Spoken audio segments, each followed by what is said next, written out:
what was put in by Chuck Schumer here. It was done because of reconciliation, but it prevents states under this $1.9 trillion American Rescue Plan, which is less than 9% actually has anything to do with COVID relief.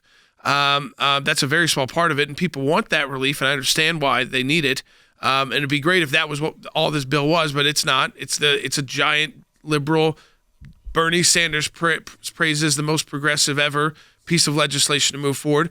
And part of that is because they're saying, if you take any of these funds, can't lower any of your taxes, no deductions, no offshoot, no rebates, nothing. Even if you think that a state gets this stimulus fund, they should be forced to spend it on spending measures. Jordan, I would think that would only last through the pandemic. It's 2021 right now. This prohibition runs through 2024. This is nothing less than Washington, D.C. trying to control for the next 4 years tax policy across the states. And I'll just tell you, this is the tip of the iceberg. If this kind of power is allowed to shift to Washington, D.C., Jordan, they're going to leverage it for something else next. It explicitly bars states from cutting taxes. Here's how it reads.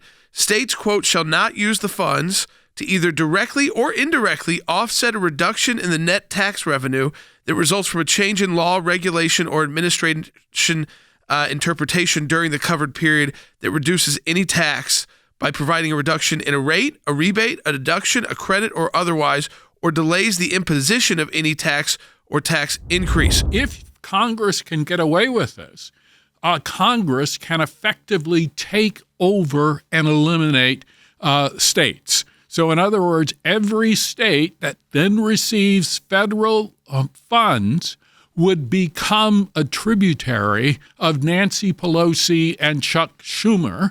And I think that is inconsistent with my understanding of the Constitution, and it's inconsistent with the doctrine of federalism itself. They're always looking at how they take full power and they get rid of our system of government, which really leaves most of the power to the states. I mean, that's what again, the 10th Amendment's about is everything not here. It's state power, police power, taxing power. This is what happens when you go the reconciliation route rather than taking the bipartisan approach that was available, because when this last-minute change was put in by Senator Schumer, Jordan, the reason we're only finding out about it now is because he only had to clear it through his side. He did not have to get Republican votes, and so you end up with changes like this that you find out after the bill is passed. It's not allowing the states to do what the state's job is, which is to make the best policy for their specific situation and their specific citizens. It rewards economic inefficiency, it rewards waste,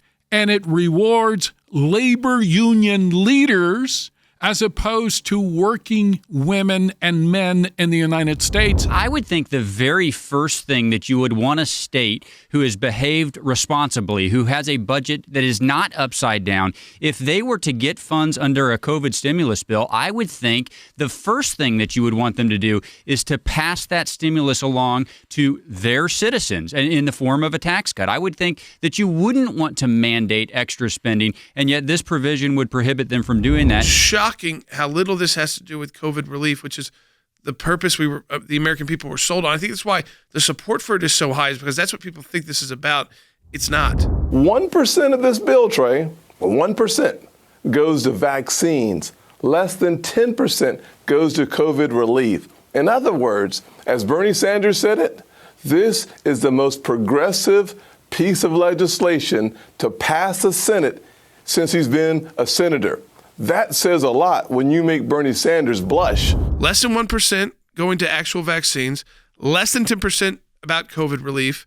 That's how it was sold, though, to the American people. And I think, Harry, it's one of those situations, I only got 50 seconds left, is that they were sold a bad deal. According to Nancy Pelosi, we have to pass the bill in order to find out what's in the bill. But when we actually examine the bill, we will find that it is riven with deception all the way down. States are intended to have the ability to be creative, to put their citizens in the best economic place.